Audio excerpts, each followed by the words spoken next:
سر مشرقی وسطی تو باقاعدہ اب یہ محسوس ہو رہا ہے کہ مغرب اور امریکہ کے اثر سے نکل کر مسلم اتحاد کی جانب بڑھ رہا ہے، اور پاک سعودی معاہدے پر بھی اسرائیل اور بھارت نے اسے نیٹو سے تشبیہ دی ہے۔ تو اگر اقوام متحدہ غزہ پر فیصلہ کن کردار ادا کرنے میں ناکام رہا تو یو تھنک کہ مسلم ممالک واقعی ایک متبادل عالمی فورم تشکیل دے سکتے ہیں؟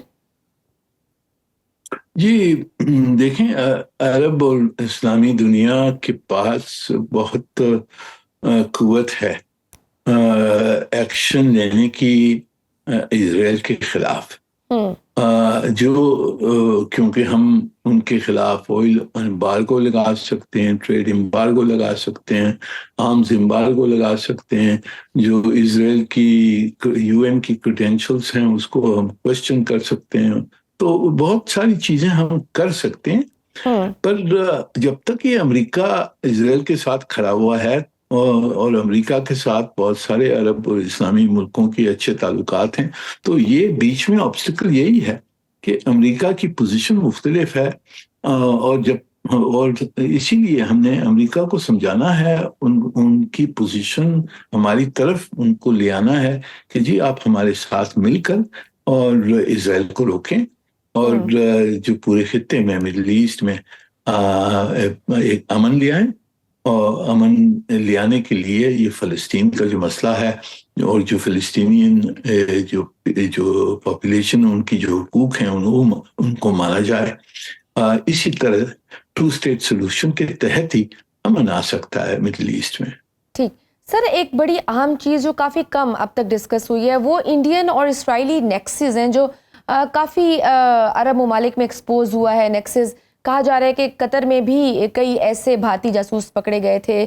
کیا یہ وجہ تو نہیں کہ عرب دنیا پاکستان سمیت مسلم ممالک کو یکجا کرنے کی جانب بڑھ رہی ہے، کیونکہ بھارت کی پراکسی تو اب دنیا بھر میں ایکسپوز ہو چکی ہے، وہ سکھ رہنماؤں کا قتل ہو یا بی ایل اے کی صورت میں پاکستان میں دہشت گردی کرنا ہو؟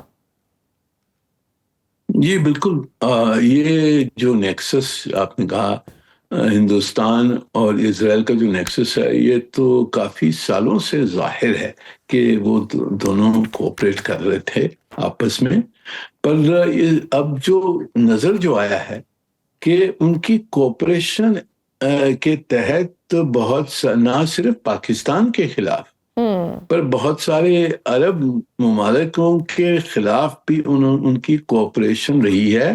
سبورژن قطر میں کیا ہے، ایران میں کیا ہے، اور پتہ نہیں کوئی اور کافی اور جگہ بھی ہماری تو پرزمپشن یہی ہے کہ یہ کوآپریشن جس طرح سے انہوں نے قطر میں ان کی جاسوس بیٹھے تھے، ایران میں ان کے آپریٹیوز بیٹھے تھے جنہوں نے انفارمیشن دی ہے، اور جس کے تحت اسرائیل نے بہت سارے ان کے نیوکلیئر سائنٹسٹ اور ملٹری لیڈرز کو تباہ کیا ہے۔ تو اس قسم کی فتنہ جو ہے ہندوستان کا، جو گھسے ہوئے ہیں عرب ممالکوں میں، ہم نے اب تو یہی شبہ سب کو ہونا چاہیے کہ ہندوستان جہاں بھی پریزنٹ ہے انہوں نے کچھ نہ کچھ یہ اسرائیل کے بہاف میں کچھ نہ کچھ فتنہ اٹھانا ہے، تو ان کو بھی خبردار ہونا چاہیے، اور انشاءاللہ اس کے اوپر ہم آگے کوآپریشن عرب اور اسلامی دنیا کی آپس میں ہونی چاہیے کہ اس طرح کی جو انفلوئنس اور جو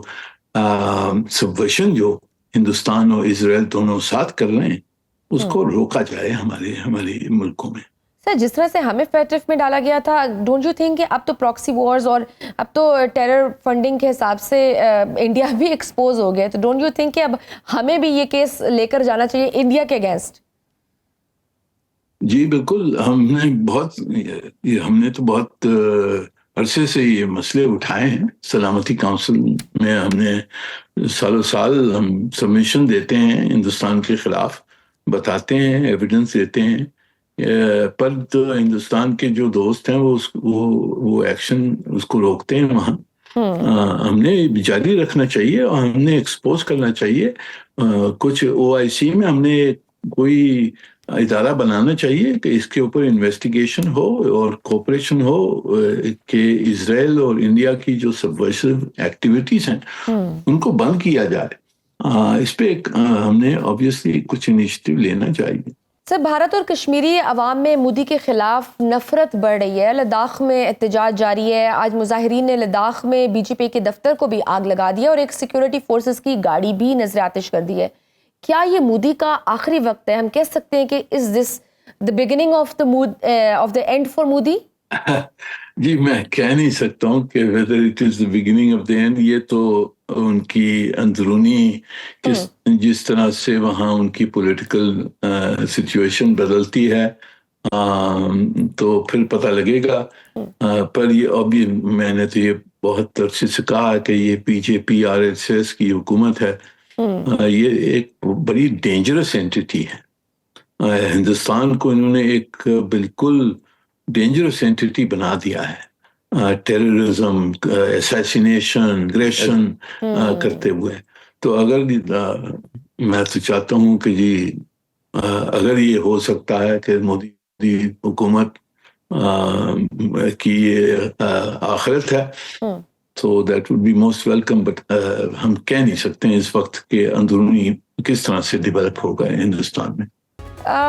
منیر صاحب، پاک سعودی دفاعی معاہدہ مسلسل زیر بحث آ رہا ہے. اس معاہدے کو لے کر اب تک صرف ایک جملے پر اپنے تجزیے جاری ہیں کہ ایک پر حملہ دوسرے پر حملہ تصور ہوگا، مگر دنیا کے دو اہم معاہدے، ایک نیٹو فورسز کا اور دوسرا امریکہ اور اسرائیل کا، جس کا نمونہ ہم نے ایران اسرائیل جنگ میں دیکھا ہے جب اسرائیل کے لیے امریکہ میدان میں کودا. آپ کے خیال میں پاک سعودیہ معاہدے کو ہم کس نظر سے دیکھ سکتے ہیں؟ جی دیکھیں، اس میں ہمیں اس کو صحیح طرح سے اسیس کرنا ہے.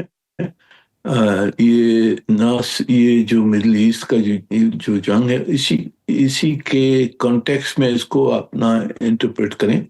یہ معاہدہ پہلی چیز تو کنٹینویشن ہے. ہماری سعودی عرب کے ساتھ جو تعلقات ہیں بہت عرصے سے اچھے تعلقات ہیں، قریبی تعلقات ہیں. اور جو یہ تعلقات تھے اس کو یہ فارملائز کیا ہے اس ایگریمنٹ نے. دوسری چیز کہ یہ ایگریمنٹ ڈیفینسو ہے. یہ ہم دونوں ملک جو ہیں وہ ڈیٹر کرنا چاہتے ہیں کہ جو ہمارے خلاف کوئی ایگریشن نہ ہو.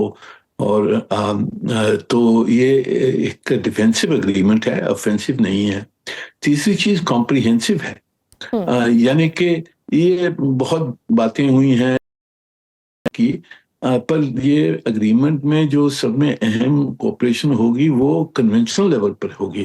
اور جو دو طرفہ کوپریشن ہو سکتی ہے اس میں بہت پوٹینشل ہے. ہم ایک دوسرے کی مدد کر کے ہماری جو دفاعی کیپیبلٹیز ہیں ان کو بڑھا سکتے ہیں، موسٹلی کنونشنل سب کنونشنل لیول پر. اور چوتھی چیز، اس میں اپرچونٹی بہت ہے دونوں ملکوں کے لیے اپنی سورنٹی اور ٹیریٹوریل انٹیگریٹی کو پریزرو کرنے کے لیے. تو پاکستان کے لیے بھی جو بہت اہم مسئلے ہیں